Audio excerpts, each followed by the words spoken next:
when Metal Gear Survive originally launched, I got a bunch of really biased, unfair reviews. Uh, and so I thought I would make a fair review for the game. And I did. I made a very fair, very thorough, hour-long review of the game.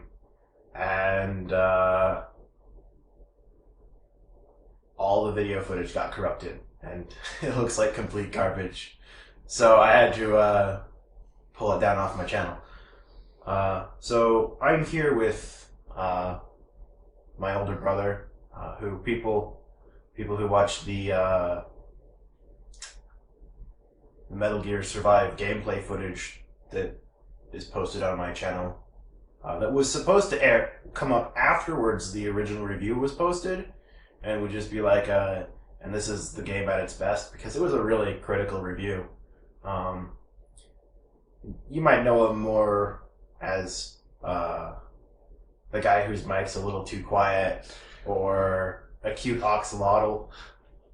Um, so, uh, so we're here and we're gonna redo the fair review. Hopefully this time it won't be an hour long because I will have already collected my thoughts a bit. Uh, so, the first thing to note about the game is that a lot of its criticisms are rather unfounded. They come basically from people who are mad about the whole Konami and Kojima thing, and this being the first the first Metal Gear game that Konami made since Kojima left. A lot of people aren't happy about it, and they're not entirely wrong. This game should not be called a Metal Gear game. If they had named it literally anything else, it would have been better. I personally am a fan of Konami Zombie Game. That's kind of generic name that would suit this game very good, or very well. That's what I would have named the game. It would have been Konami production. Yeah, a Konami production. Konami Zombie Survival. It's a very fitting name. The main problem with the game not being a Metal Gear game is that Metal Gear has always had a bunch of reoccurring themes, such as stealth. Stealth has always been a very large part of Metal Gear, and it is not a part of this game at all. In this game, any enemy that's 5 levels higher than you or more, you can't do like anything to. Even if you sneak up on them and do a stealth takedown, the stealth takedown attack does non-lethal damage to enemies that are 5 levels higher than you. And this can lead to like ridiculous animations where you stab them in the back and they get up and you stab them in the back again. Because it's your most powerful attack, and if you're going to have to kill that zombie one way or another, it's the one you want to be using. But it's stupid. And since you have to be about the same level as your opponents to even hope to beat them, it's very important that you gain levels, and the only way you can gain experience in this game is either through defeating enemies, completing a digger defense, or The Kuban crystals. yeah, the Kuban crystals, and those are only worth like 1,000 points usually. At the very end of the game, 3,000 Yeah, points. at the very end of the game, there are some Kuban clusters that are worth 3,000 points, but But the zombies are worth more than that at that point, so it still doesn't matter. yeah, there's no way you're gonna reach level 65 collecting Kuban crystals. I would kind of like to mention the stealth thing. At the very beginning of the game, there are some stealth segments that make the game feel like you could actually play the game that way. But not very long into the game, you get to your first defense mission. And that's the moment that you realize this is not going to be a stealth game. Yeah, because in the defense missions, the zombies all instantly aggro on the digger.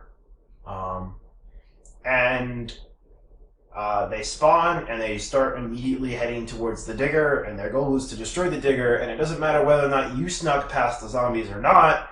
If they destroy the digger, you lose. So the only way you can stop them from destroying the digger is to destroy a bunch of zombies.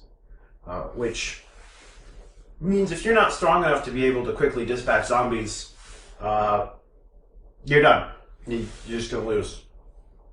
And it doesn't matter how strong of weapons you have, everything in the game scales off your level. You can have a sniper rifle that does over 1,000 damage, but if you shoot it at something that is 5 levels higher than you, it's going to scale that damage down to like nothing. So, and like bosses in particular are really, really tanky if they're higher level than you. I fought a level 60 Big Mouth at level 55, and I shot it with 40 sniper rifle rounds, including overpressure rounds, over 200 shots of 9mm ammo, and like entire turrets of just like machine gun ammo, and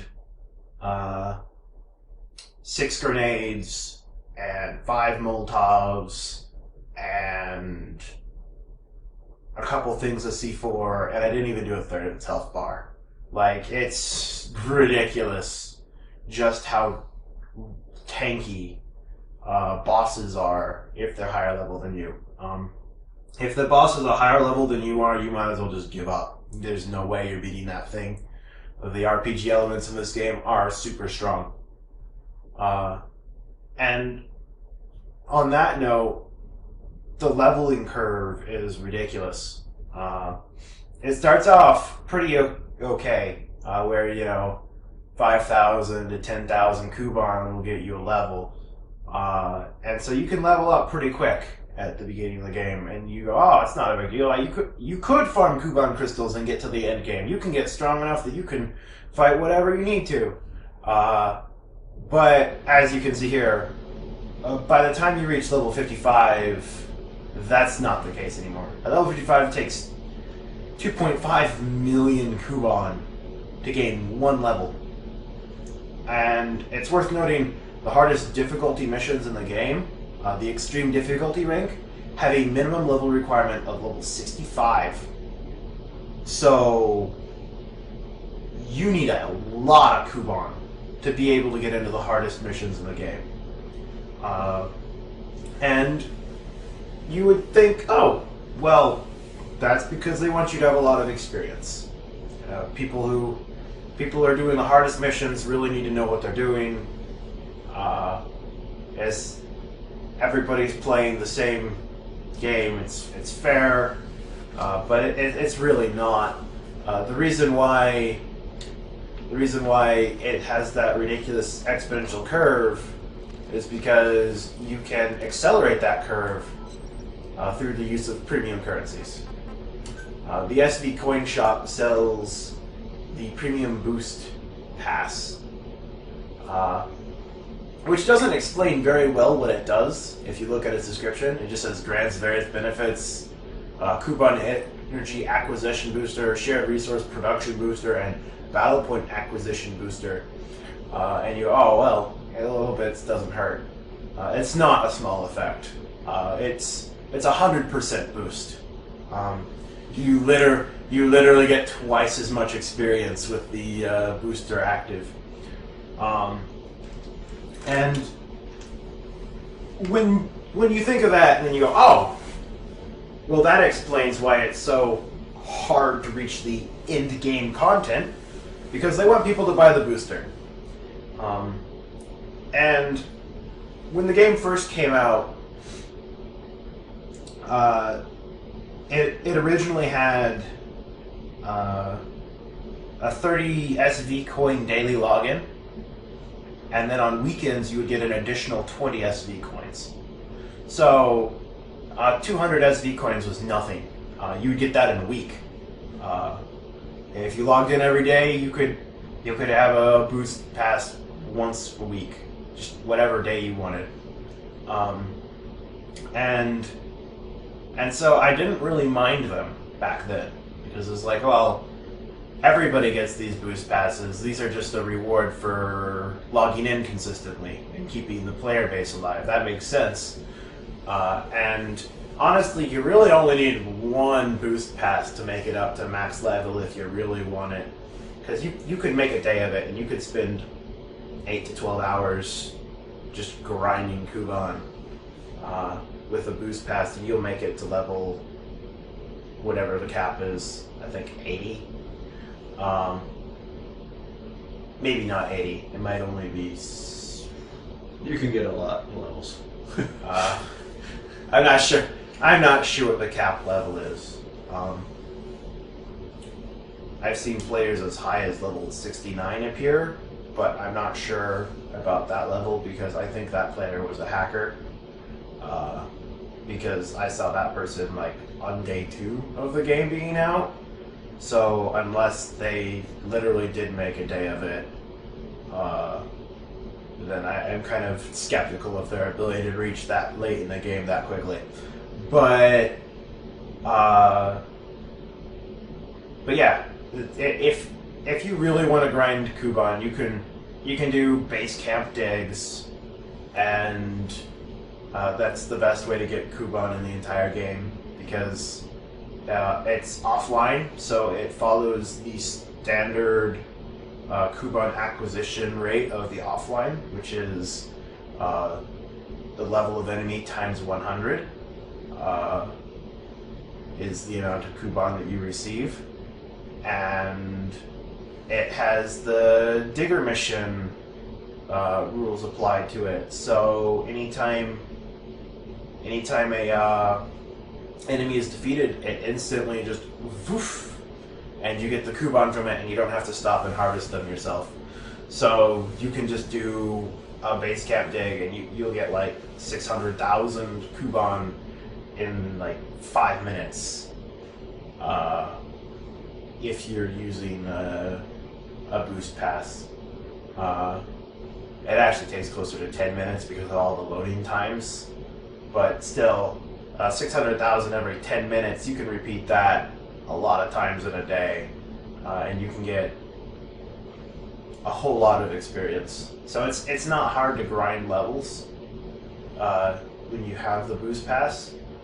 But now they don't give you the 30 for your login. They still give you the 20 SV coins for weekends, and I think weekends are defined as Friday, Saturday, and Sunday. I might be wrong. They might not give you Friday, but I think they do. So you're looking at like 40 to 60 SV coins per week. And that changes things quite a bit, because if you get 60 SV coins a week, instead of getting one premium boost pass every week, you're getting it like once a month. And that sucks. It's not nearly as accessible to everyone else. And I think the reason why they did it is they wanted to encourage people to actually buy the coins, because it's Konami and they like money. But speaking from experience, all it really did was make me lose interest in the game, and I don't play it nearly as often as I used to. Back when the SV coins were a login thing, I was like, oh, this game's great. It's got microtransactions, but you don't ever have to buy them. Everybody gets everything they want eventually. It's just a fun fun game that you can alternatively buy yourself into a better position if you don't have the time to log in consistently. That's fine. And I really liked the game at that point. And then when it changed, I was greatly disappointed, and I just kind of quit playing for like a couple weeks. It just stopped logging in entirely. So that's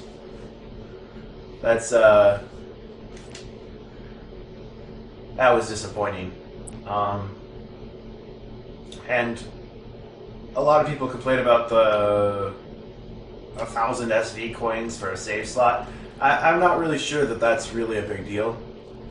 I wouldn't want to replay the beginning of this game a whole lot. The survival aspects are very harsh at the beginning of the game. And so I wouldn't necessarily... I'm not sure why people would want all of those save slots unlocked. I could understand maybe one save slot unlocked if somebody really likes the survival aspect of the game. So that they could just keep deleting that save file and replaying the first 5 hours of the game without ruining their online character. But other than that, I don't really necessarily understand the point. I definitely don't see the point of unlocking all 4 save slots unless all of the resources are shared between the saves, in which case that's what I heard is the case. Well, in that case, then that's I can totally see the appeal of that. That would give you a ton of resources. But even then, most of the resources you get from your base are kind of worthless towards the end game, and you really don't care about them a whole lot. Your base isn't really good for acquiring anything that you really want, because towards the end of the game, at the start of the game, the survival aspect of the game is very harsh. You have 3,000 hunger and you have 3,000 thirst, and they tick down at a rate about 1 per second. And if either of them run out completely, you basically die. I think at the beginning of the game it might be lower than that. Yeah. No, I think that's consistent throughout. But when those meters tick down that quickly, like at the beginning of the game, resources are scarce. Like, you start off and there's a spot to get dirty water by your base camp, and you can get as much dirty water as you want there. But if you drink it, you get sick and then you start to puke. And then you realize, well, puking's better than dying, so you'll just drink dirty water. And then you realize there's really no downsides to that other than the puking, which can get you randomly killed in battle because it overrides all of your character animations and your character stops to puke. And then he gets, like, destroyed by zombies. Which is disappointing, but still happens randomly, is a lot less consistently dangerous than game over. So, I have an interesting story about the hunger meter. When I first started playing the game, I was under the impression that the meters couldn't actually kill you, because when it gets down to 0%, it doesn't do anything. So you're like, yeah, I'm totally fine. So I let it get all the way down, and I was out far away from base camp, and I was listening to some of the codex entries that you get for opening certain boxes. And as I was heading back to base, I noticed I was actually taking HP damage because my hunger bar had gotten so low. And that ended up resulting in my first death in this game. Because at the very beginning of the game, those meters require so much attention that you can't just stop and enjoy the lore of the game. They are an extremely invasive part of this game. Yeah. I remember hating the beginning part of the game. And you look online about people complaining about it, and the response I always get is, don't even worry about it, man. At my point in the game, you got so much food that just throwing food away because it's going bad. And as far as I'm concerned, that's just bad game design. If the survival aspect is not part of what they wanted for the game, and at the end game it's supposed to be negligible, which it is. Once you reach far enough in the game, it really does become a complete moot point, and you stop caring about it entirely because you end up with so much food that you can't do anything with it. Like, you check. Like, I have over 64 smoked Anubis just sitting around waiting to be eaten, and 44 smoked octopi, and 11 sheep, and 6 goats, and it's just like, I could not cook food and keep playing the game every day for like a week, and I wouldn't run out of food. And it reaches a point where you're like, I don't even care anymore. The only thing the hunger and thirst meters are something that I have to keep an eye on, and every so often open up my menu, click inventory, and drink some milk so that I don't effing die of thirst. And that's all it is. I don't care about the resources. The resources mean nothing to me. And if that's what the game is supposed to be, where the resources don't matter, I don't know why they made them so intrusive at the beginning of the game. Well, it's kind of interesting because at the beginning of the game, there's a serious temptation to just put up a fence and poke through it with your spear. And a lot of players do that. But because you've got these meters that are constantly ticking, it encourages a more rushing-oriented experience, which I find makes the game a little bit more enjoyable, but it doesn't really go anywhere. Like, yeah, it's fun for the beginning of the game, but then the system completely disappears and you can poke behind that fence all you want. No, because... Well, then the zombies get too strong for that strategy to work anyway, but, yeah. You know. Well, the other thing, and one of my major complaints of the game, is you have one back slot. You can have 2 of your waist weapons, but you only have one weapon on your back. And you have to choose between the spear, which is objectively the best melee weapon in the game. It can poke through fences, and it has a 360-degree running attack, which is just amazing. The bow, which has the cheapest to produce ammo, decent damage, and retrievable ammo, which is objectively the best ranged weapon in the game, especially in solo mode, where you can just always go retrieve your ammo. If you're playing offline, you probably want to be using a bow, because bows hit a little bit harder than your stick does, and getting that ammo back is super good. And the sniper rifle, which is my personal favorite, but is cost prohibitive to use. So for the sniper rifle, if you have a decent sniper rifle, you shoot something in the head and it dies. And if you have a decent sniper rifle and you use expensive ammo, you shoot something anywhere and it dies. And the sniper rifle is just a lot of fun. But it's ridiculous how expensive ammo for guns are. With the exception of 9mm ammo, which you can go ahead and waste this ammo. It doesn't matter. You can fire as much of it as you want.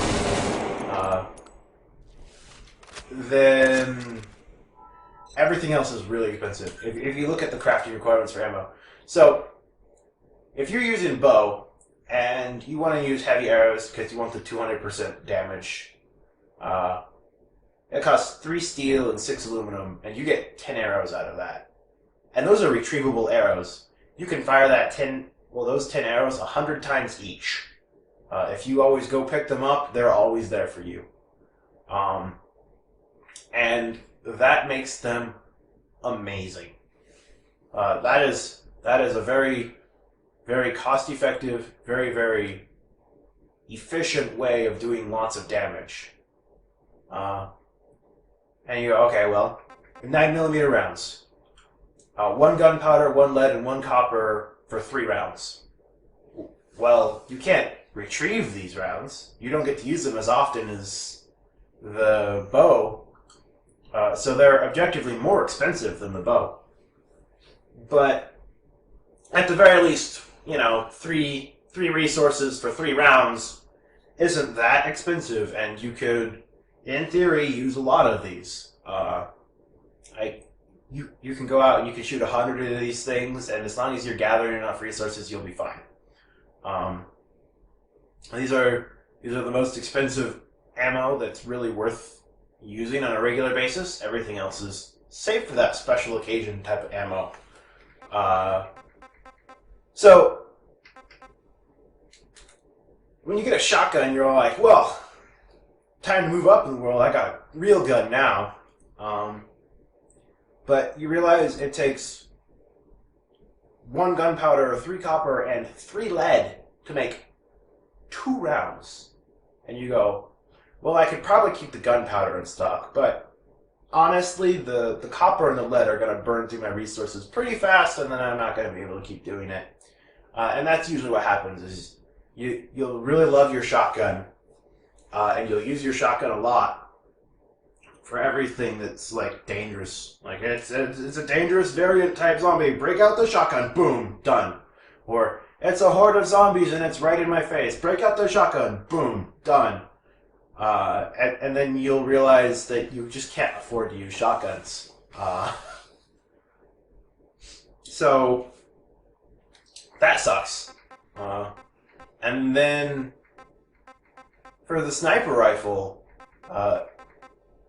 the sniper rifle takes 7.62mm sniper rifle rounds, which you have to use 3 lead, 3 copper, and 3 gunpowder to make 2 rounds. That's 1.5 of each per round, which is really expensive. Like, lead and copper don't grow on trees, and uncommon. They're uncommon loot pickups, so you run out pretty quick if you use a sniper rifle very often. And a sniper rifle has an issue with if you have a vest or something that has a magazine pouch, and you want to carry more sniper rifle ammo, so you make the 7.62mm ammo pouch for your vest. You can't put sniper rifle ammo in that. The sniper rifle ammo can only go in a special sniper rifle ammo pouch, which I have so far seen on only 1 vest I've ever acquired in my 100 hours of playing the game. It's really hard to get extra ammo. So you're going in with whatever you can load in your gun usually. And then when you get that 1 vest, if you like a sniper rifle, you're like, I will never change a vest again. This is the best thing ever. But when you think about it, you're paying more resources for 2 shots of standard rounds than you were paying for 10 shots of reusable double damage dealing arrow rounds. And if you go, well, I just want to do double damage on my sniper rifle. How expensive is that? Well, in order to do double damage with a sniper rifle, you need to buy the sniper rifle overpressure rounds. These cost 6 gunpowder, 3 lead, and 3 copper. And that's crazy. And that's for a single round. That's 12 resources for one round. And I can't afford that. And I don't think anyone can afford that. And so sniper rifles don't get used very often because they're cost prohibitive. It's cheaper to use a bow than it is to use a gun. And there's some logic in that you can retrieve the arrows, but I don't think crafting a bullet should be more expensive than crafting an arrow. I think the cost of the bullet should be the fact that I only get to fire it the one time, and that inherently makes it more expensive in the long run. To make it double dip in the more expensive is just kind of really, really shoddy game design in my opinion. Because the guns are fun. It's a lot of fun to use a gun in this game. And it really sucks that instead of getting to use the guns that I want to use, I have to spend a lot of time using other weapons while I go out looking for resources to fuel my gun addiction. It's a huge chore to get to use the sniper rifle. And when you get to use the sniper rifle, it's like, yes, I'm king of the world. You think you're tough, mortar? Boom, you dead. But the resources don't just grow on trees. You have to go get them yourself, and you have to spend a significant amount of time doing that in order to get enough resources to load up on ammo. And then you go out and you do a mission and you have a great time, and you come back and you have to make more ammo. So you usually end up with more than one loadout in the game. I personally have 2 loadouts that I really use. I have Destroyer, which brings in my favorite weapons and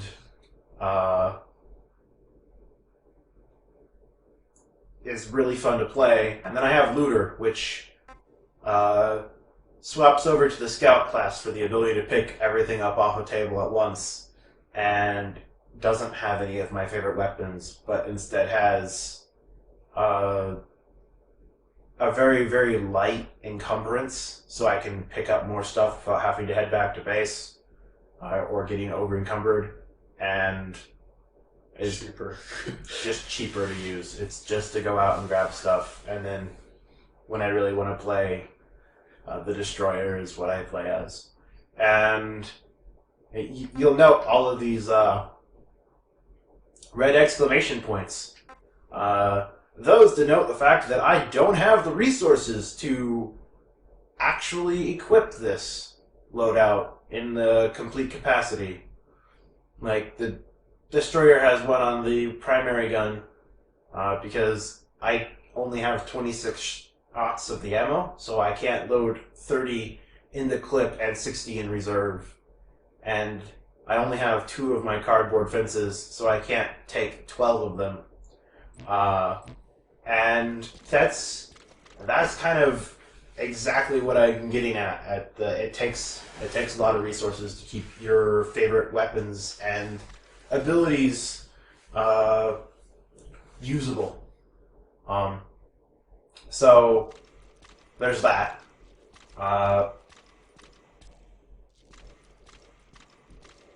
The fact that you just never reach a point in the game where ammo is cheap enough to use kind of sucks. But What sucks more is trying to play the game online if you don't have any friends. If you ever have to do a quick match, like this name is a lie, I guarantee if you do a quick match, you're not getting in quickly. The quick match starts, and it takes you out of your fun to hang out in lobby area to this really boring menu. And this boring menu will make you wait as long as it needs to find the first player. And then once the first player is found, it will start a 5-minute countdown timer to see if you can find any other players. And if you don't find any other players, by the end of that 5-minute countdown timer, you load back into the lobby. And if you get 4 people, you load back into the lobby. But that's stupid. It's fun to be in the lobby. And it's not fun to be waiting here. So, rather than load me into the menu and just force me to wait for 10 to 15 minutes for players, I should be able to select what mission I want to do and then just open my lobby up to other people who want to join. So I could be crafting ammo or whatever, and then they could just join in on me, and then we could go run the mission when we had enough people. It really sucks, especially if you have like 2 people who wait in that quick match waiting room for the 5 minutes, and you get brought back into the lobby, and what almost invariably happens is they look over at you, and then they're all like, nah, I don't want to run this mission with just one other person, and they abort out of the mission, and you're alone in your lobby again, and so you have to go back to the waiting room to wait again. You got one, buddy. I don't care how inadequate your team looks. Let's go do this thing, guys. So like, if you don't have friends who own the game, or friends who are interested in owning the game, then like, it sucks. Outside of peak hours, like you can wait like 30 minutes before you get your first match. And like, you might as well just get up and make a sandwich and come back, because almost invariably you're gonna have to wait at least the 5. It's very rare that you get a full team in less than 5 minutes. So you might as well just do something else. If you have a second monitor or something, I don't know, keep the thing going and watch YouTube videos while you wait. It's really boring to just wait though, and it's a lot of fun to hang out in this lobby because you can use items without actually using them. Like I got 12 Molotovs and just chuck them all over the place, and I still got 12 Molotovs. And you could play around with your cardboard fences or whatever, and have a good time while you waited for people, but instead they make you wait in that stupid, boring menu where the voice chat doesn't even work. You can't even talk to the person who's in the freaking lobby with you, waiting for people for upwards of, 4 to 5 minutes.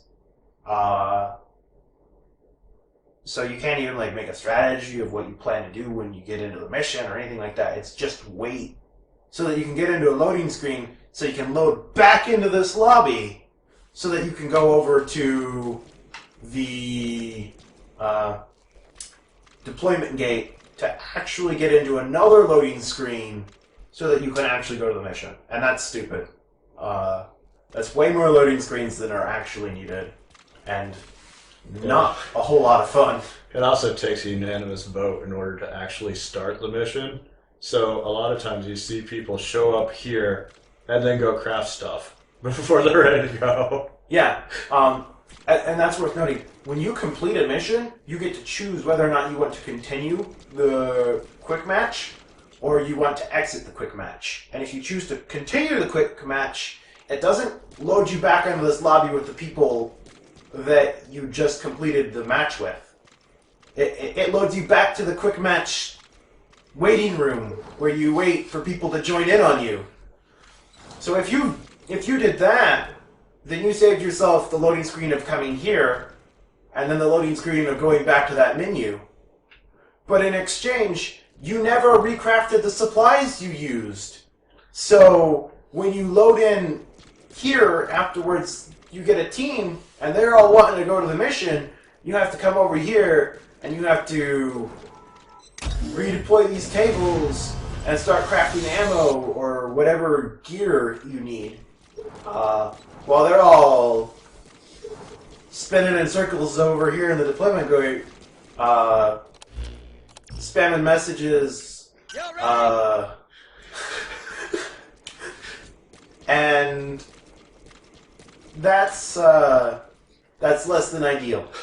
If you could just wait in this room and get your preparations done while you were waiting for teams, that would solve that whole problem. And it would just make the game immensely more fun to play with randoms. But as is, like, having to play with randoms sucks, because it means you're dedicating 10 to 15 minutes of waiting for a crew. And I would rather play the fun part of the game than waiting to play the fun part of the game. There's too much waiting that happens. So those are my major gripes with the online portion of this game. That and the extreme difficulty being unlocked at level 65. Level 65 is really high level. I understand that the extreme difficulty is hard, and I understand that I wouldn't be any good at it because the enemies are level 65, and this game's RPG mechanics scale my damage down to nothing against level 65 opponents. So if I were to join into one, I would just pull my team down. I understand that. But my complaint is that the RPG mechanics take my damage and scale it down to nothing, and I can't play this when skill level wise I'm probably good enough to play this. And it's just a matter of I have not spent affinity booster in a day to grind up to level 65. Actually, this also happens at the low end of the spectrum. You unlock the ability to play online matches around level 7 if you're going quick, but they start at level 20. Yeah. The online easy missions are level 20 missions. I don't know why they give you access to them so early in the game. Because you're not gonna beat level 20 monsters at level 7 or 8. Even if you were level 14, you still wouldn't be able to defeat them. They're more than 5 levels higher than you. You don't do anything. So, you should not be gaining access to to these easy missions, on the online until you're at least, level 15. I'm currently level 18 with basically beginner's gear and all of my points put into improving my stats. And I still can't kill the enemies fast enough to make much of a difference. The strategy that we're playing together with is that Selpar puts up turrets in strategic locations, and I use those to kill things, because I can't do it with my weapons. Yeah. So those are my major gripes with the online. The online is a lot of fun, especially with friends. Especially since if you have friends and you load in like 2 or 3 other people and you have a squad and you don't have to get to look for other people and you can just go on a mission. And then when you're done with the mission, you come back to this lobby, you can craft your stuff, and then you can go out on another mission. That's a lot of fun. And I think if the game was just that, it would be better than it is currently. With the survival mechanics just kind of tacked on, it's kind of, they just get in the way. So now that we've talked about the online, I'm going to talk about some of the single player stuff. The main complaint I have about single player is when you get farther into the game, you unlock base camp digs. And base camp digs are the most effective way to grind levels in the game, and kind of fun, but a huge wasted opportunity and deliberately annoying. Captain, So by sleeping for at least a certain amount of time, this is the base camp dig. recover from injuries You and can illnesses. begin a dig and you can However, choose a your plan hunger and thirst still and gradually increase go even for it. during sleep. I've completed plan 1. I recommend did half of all plan 2. I sustenance. aborted plan 2 because I saw what was going on with it. So those wave intervals down there, where it seems to say that there's 24 minutes between each waves, those aren't minutes. Those are hours. It's 24 hours between each wave. If you start this dig at 12 p.m.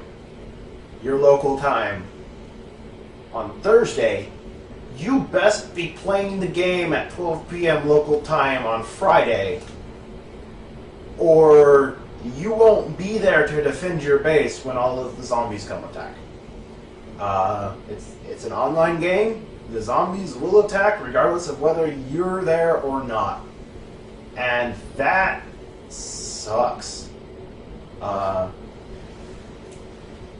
You can bypass this restriction by using this recommence base camp dig to begin the next wave immediately. But you'll note that SV coin-like icon on the right. That's because it costs SV coins to do it. I think it costs like 200. So it's like an entire day booster to do that once, which is really impractical. I think the answer you're supposed to do is you're supposed to make a ridiculously fortified base like mine, where you just have a bunch of auto gun turrets that can basically defend itself. And then you just run the dig and collect the rewards later. But that sucks. Like, I don't want my game to play itself. I want to play my game. That's why I buy games, is so I can play them. So it really sucks that, like, you have to time your whole schedule around your game in order to effectively do these base camp digs. And the reason why I boarded out of the second one is, in the second base camp dig, there are a bunch of mortars that appear just all over the place, including one that appears up on that broken bridge up there. And they just rain grenades into your base. And they did a ton of damage to my water tank. And I did not want to have to replace this water tank. This water tank is very expensive. But what I would like, and what I would enjoy being able to do, is I would enjoy being able to use my social thing to invite people to my base camp.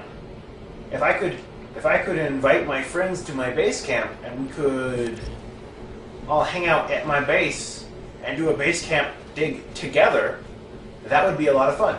Especially since you can make your base camp however you want.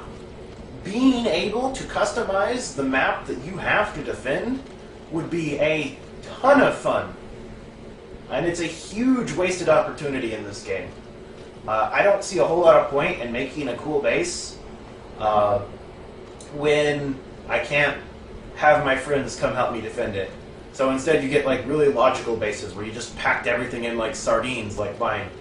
It's like, oh, just all of the resources that I actually care about gathering on one side of the base so I can just quickly run down and grab them all.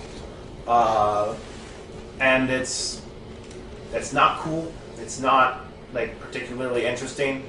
It's just an efficient way to play the game, and so I imagine a lot of bases end up looking like mine.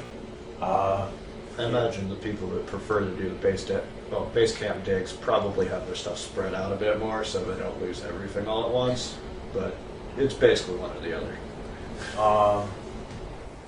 So it's a huge wasted opportunity, and it's a shame that that's the case. Other things of note that really bug me about this game is I don't have a cassette player, and that may not seem like a big deal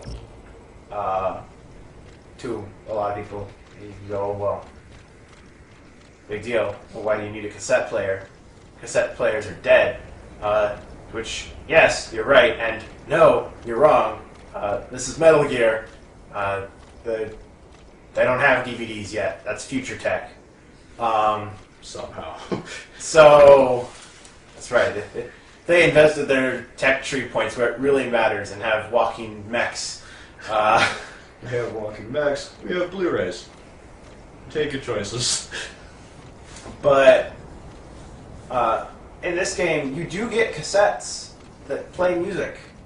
But you can only use them at your base camp and only at the broadcast facility. And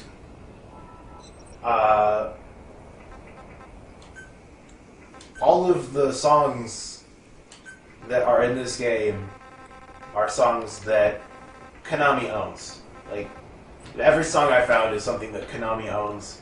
It makes sense it's in the game because Konami didn't have to license to put it in the game. This is very disappointing for two reasons. One, Metal Gear Solid 5 had a ton of licensed music, including things like The Man Who Sold the World and just like a huge number of licensed songs that were really good songs that I could choose to play with my cassette player anywhere in the entire world map that I wanted. And if I wanted to, I could be listening to it using headphones so enemy soldiers couldn't hear it, or if I wanted to, I could play it using speakers so that enemy AI actually reacted to it. And that was a lot of fun. But I can't do that in this game. And you go, well, big deal. It's not appropriate to be playing all sorts of contra music while you defeat zombies, to which I say, nonsense. And also, the trailer for this game showed fighting a bunch of zombies and had Ballroom Blitz playing in the background for the entire trailer. And my friend looked at that trailer and said, "That's awesome, I want that game." And that's why I own this game, is because I like co-op games, and this was a co-op game, and my friend wanted to buy it, so it was only $40, so I bought it. But I don't think Ballroom Blitz is in this game. I've played this game for 100 hours and I haven't found it, so unless I missed it, and someone online can tell me, "Oh, you stupid, you missed the only licensed song in the game and it's right here," then it's very disappointing that that's not a thing. But That is a thing. please leave a comment below. I'd like to know where it is. Yeah, if you know where to find the Ballroom Blitz cassette tape, let me know. But even if I could find it, the fact that I don't have a cassette player means I can't play it during a mission where I'm defeating a bunch of zombies. So like that whole trailer was basically false advertisement as far as I'm concerned, because it sold me on the promise of ridiculous gameplay with ridiculous music that were licensed tracks that I had reason to believe could be in the game because they licensed similar music for the previous game in the series. And to find out that the only music in the game is Konami music that they didn't have to pay any money for is really disappointing. The other gripes with the story mode, it doesn't make a lot of sense. yeah, it doesn't make a lot of sense. They did a whole time travel thing, and I don't think they really thought it through, and there's a lot of plot holes and stuff involved in that. I joked the entire time I played through the game that I am the ultimate soldier. No man can die while I'm covering them. In the opening cutscene of the game, you get handed a rifle and are told, "Cover me," and like you get freaking wrecked in that cutscene. But then at the end, even after everything that happened to you, and as they're flying away in a helicopter, leaving you for dead, you get up, you grab that rifle, and there's a guy aiming a rocket at the freaking helicopter, and you just shoot him dead. And it's like, nothing can stop me from saving anyone who needs me to save them. Like, it's impossible. You can't die while I'm saving you. And like, there's a guy who gets sucked through a wormhole, and you're holding his hand as he gets sucked through, and it cuts your arm off. You never let go. But I never let go, man. And then it turns out he survived. He got sucked through the wormhole and survived. Because I was looking out for him and I was covering him, he got to survive in this freaking wasteland for years before I freaking came. And it's like, there's just no stopping me. I am the ultimate warrior.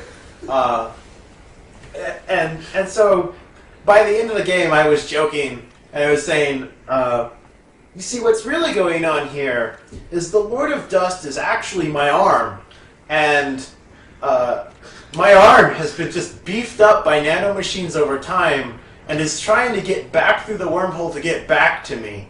And that's what the real story is about, because that makes more sense than what they actually say. And it's absurd, and it's stupid, and it's kind of funny. It's really funny. I like that. That's my interpretation of the story. I am the ultimate warrior. Nothing can stop me. And even when my arm gets chopped off by a wormhole, it's still trying to make it back home. And it will go through any lengths it needs to do that. But the story's fairly short. It's only like 10 to 20 hours long. And you go, well, 10 to 20 hours, that's not a big deal. It's a 40-hour game. And you're right. The story doesn't have to be long.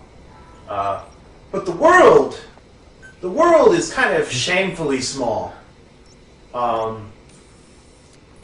Like, you start here, and you can go up, and all of this diagonal lines denotes areas that you cannot go without the game punishing you by just instantly killing you. Like, you last like 3 or 4 seconds in those areas. And it's just a U shape. There's not really anywhere you can go. It's just a U. It's one hallway that's kind of wide that's shaped like a U. And certain areas of it are just cut out, and you can't go there no matter what anyway. so it's even smaller than you would think. And like this spot really makes me mad. This blue ring is a clear zone. It means there's no dust in that area. But look what's here. This huge chunk of that blue zone is an area that you can't go. Which begs the question, why is this here? Why does it extend into the unexplored territory? Why is that? Like, they couldn't be bothered to make it into a rectangular shape to follow the border more clearly? Like, this is just ridiculous as far as I'm concerned. But my problem with this is basically this game reuses assets from Metal Gear Solid 5. And Metal Gear Solid 5 has a huge open map. And I would enjoy this game a lot more if they had just dropped that map into this game. Just one for one, it's Metal Gear Solid 5, but now instead of enemy soldiers, there are zombies. Also, dust. And I would be cool with that. That would give me a lot of area to explore. There would be plenty of places to gather resources. But in this game, there are so few areas that you end up, if you play the game too actively, you'll end up gathering resources from basically all of the places that are good to gather resources from, and then you're basically just waiting for resources to respawn. And that sucks. And you go, okay, well, this is just area 1 of the game. The game has 2 areas. What's area 2 look like? If it's 2 areas that are about that size, there should be a decent amount of space. This is area 2. It is literally a hallway. There are no divergent paths. You go this way, then you go this way. And at no point is it more than, just a little brief jog across. It's all a hallway, all the way through. And then you can warp over to here that isn't actually connected in any way to this part. It has a white line around it to denote not that it's a clear zone, because it's not, but instead that they superimposed it here because on the actual map, it should not be that close to this. It's like Alaska. They moved it closer for just ease of displaying on the map, but it's really nowhere near here. And it's also just a hallway that leads to an opening where they can have a mission. And that's basically it. There's a singularity here that you need to defend, so it needs to open up so there's areas spawn enemies. And that's it. Just these 2 spots. And the reason why it's like this is these are just 2 locations from Phantom Pain that would have been missions. They just picked 2 of the most memorable missions from the second area of the Phantom Pain and was like, hey, put those in this game, but don't bother bring any of the other areas in that map. We don't need those. Just those 2 missions would be fine. And so it resulted in this abomination. And it's really disappointing. Especially since you have to come here fairly regularly. Like, the second area of the game is where most of the good resources are.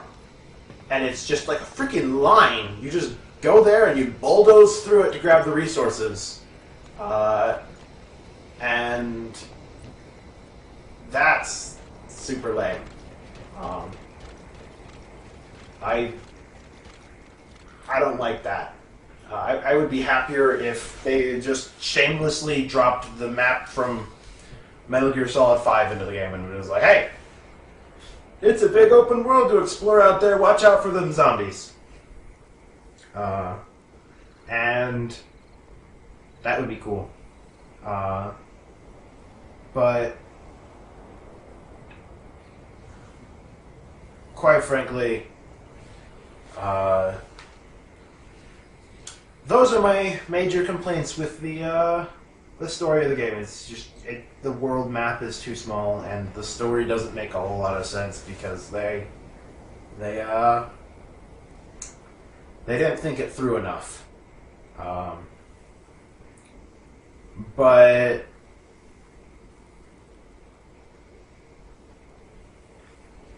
like, I don't think this game should be called a Metal Gear game. It's Metal Gear has a lot of reoccurring themes that this game just doesn't have. This game doesn't have any new Metal Gears, for one. The only Metal Gear, Metal Gears only show up in this game as heavy tactical supports in the online, or Sahelanthropus in the story mode. Where it serves basically the same function. And there are no new Metal Gears. They didn't develop any new Metal Gears for this game. There are no cardboard boxes in this game, other than the cardboard fence. If you want to call that a cardboard box, you could. I mean, it's not the most ridiculous thing that cardboard boxes have done in Metal Gear, but like that's the only cardboard box I know of in the entire game. The cassette player isn't a thing.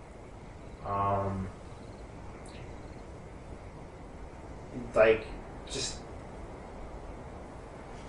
a lot of what makes Metal Gear isn't in this game.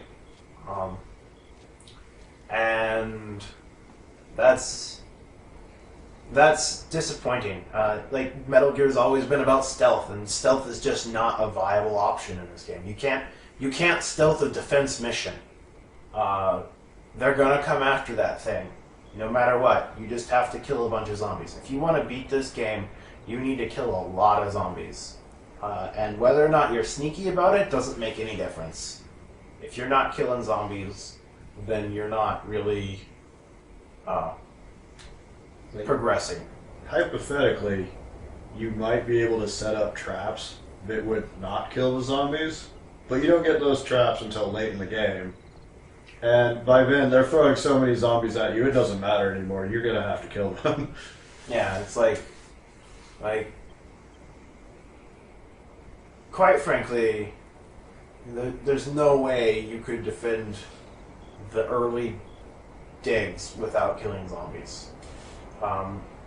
In fact, a lot of the floor traps and stuff, you have to get really far in the game to unlock those. I think a lot of those are just actually base camp dig rewards, which means things like the shock trap and stuff like that would actually require you to have beaten the entire game before you get access to them. And when you have to beat the entire game to gain access to the resources that would allow you to beat the digs without actually attacking the zombies, then you're going to have a problem, because you have to get through several defense missions to actually make it that far, including recovering the Sahelanthropus, which is a 15-minute defense. And there is no way you're clearing that without killing zombies. It's not possible. So, when the entire game is screaming at you, kill zombies, that's what this game is about, and not, be sneaky or anything like that, then it's quite the departure from what a normal Metal Gear game is. And so I agree with people online who say it's not a Metal Gear game. The only reason why this is a Metal Gear game is it takes place in the Metal Gear universe, kinda.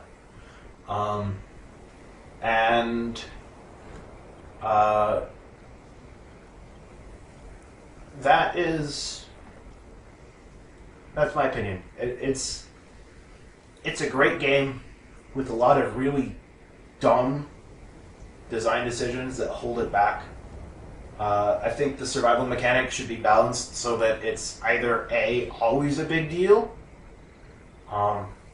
or B, not even in the game at all. Because if the point is to just kind of make do with it until you reach this tipping point and then you suddenly don't have to care about it anymore, like, what's the point? Why is it even here? And Like, I don't think it would even be a threat if you did a base dig and your entire base got destroyed at the point in the game that you're at. no, my entire base could be destroyed, and it would not set me back much at all, because I got weeks worth of food in the storage box, and the storage box is indestructible. So even if my base got entirely destroyed in a base dig, I could still just go out and gather resources every day and rebuild my base, and then go, okay, now that I've rebuilt my base, let's get it back up to where it was with the farms and whatnot. And that wouldn't be a big deal. Like, I don't even harvest these farms over here. Like, You got a notice just a little bit ago saying you had like 110 things to harvest. yeah, like these things, I don't even harvest these. I just let them sit. And They look pretty. the main reason why they're there is they keep my common resources up, so I don't have to keep bringing food in to the camp myself. It's supplied by those farms. But it's like the entire game is a really fun game that would be way better if not for certain design decisions that they made. And since it's an always online game, they can technically push updates whenever they want. And if they wanted to, tomorrow they could push an update that fixes literally everything I talked about, and the game could be perfect, and it would be an amazing game. And I'd be okay with that. I already bought the game, so if they wanted to make it better, that would be awesome. If they did that, I would probably be willing to restart the game just so I could experience it and stuff better. Yeah. But in its current state, it's a great game with a bunch of bad design decisions that results in a mediocre game that's a lot of fun with friends and really frustrating when you're trying to find a team to play with in the online and you don't have friends who own the game. Or you have a really fun run, but then somebody critical of the team runs out of resources, so your team just has to stop. Yeah. Like when I play games with a cute oxalotl, when I run out of resources, like, that's it, we're done. I gotta go farm resources because these machine guns ain't gonna place themselves, and I can't afford to keep making them. And the cardboard boxes ain't gonna place themselves. I gotta go find some glue so I can make these suckers. And that can be really disappointing because you can be having a lot of fun and you're like, and now stop! Fun time's over! It's chore time now! Go work so you can go play. And that sucks. I don't like that. But when you get to play the game the way it should play, where you have the abundance of resources and you have access to a team and you're just doing missions and having a good time and voice chatting, it's a lot of fun. Which is why it's so disappointing that it's not like that most of the time. But that's Metal Gear Survive. It's not a bad game, and it's not a great game. It fluctuates between the two. Any good moment, it might be somewhere on that spectrum. Yeah. So, if that sounds like the kind of game you're interested in, I absolutely recommend it. It's $40. It's not that expensive. It's fun to play, and more people joining the game would probably help alleviate the ridiculous wait times people have to go through trying to find teams. If that sounds like a really crappy game and you think I just spent like an hour listing off reasons why you shouldn't buy the game, I said the review was fair. Like, it is. It's a fair review. Those are what's wrong with the game. And if you want to see footage of me having fun playing the game, I posted that on my YouTube channel as well. You can check out that footage and see the game at its best, where I'm playing with the guns that I enjoy playing with, and using some of the items that I enjoy using, and playing with friends, and not spending 15 minutes waiting for team members to be added to my party. And if that looks like fun to you, then like you might enjoy the game. And if that doesn't look like fun to you, then you probably shouldn't buy this game, because that's what the game is like. So that's it for this review. I think this is a great game that's just covered in bad decisions, and the end result is really mediocre. And they could, in theory, fix it, but it's Konami, so I don't think they will. I would love to be wrong about that, and if Konami would like to make me eat my words, like, by all means, make me eat my words, make the game better. I eagerly await updates that make this game more fun. I would like reasons to respect you more as a company. Yeah, it's like Konami's one of those companies that was like a hero of my childhood, who just now doesn't live up to their old reputation of making great games. But if they want to fix their game and make it a lot more fun, and just make all of the changes I suggested or whatever else is required to make the game better, like, cool. I would be okay with that. I would definitely be okay with being wrong if it meant the game was better. But as it is right now, a couple months after it's come out and 100 hours in, gameplay-wise, this is a very fair, very accurate review of the game. Now there are people who would be all like, you haven't experienced the entire game. You haven't done all of the base camp digs, and you haven't experienced the extreme mode. And I would say, yeah, I haven't. I've spent 100 hours in the game and I still haven't reached that point. The freaking leveling is ridiculous. So, if we're all honest with ourselves, those two portions of the game are definitely not for everyone. yeah, you want to have good times blowing resources, extreme mode is for you. You don't want to have to grind for resources, extreme mode is not for you, because you're going to have to spend resources to play that mode. Yeah, that's it for my review of the game.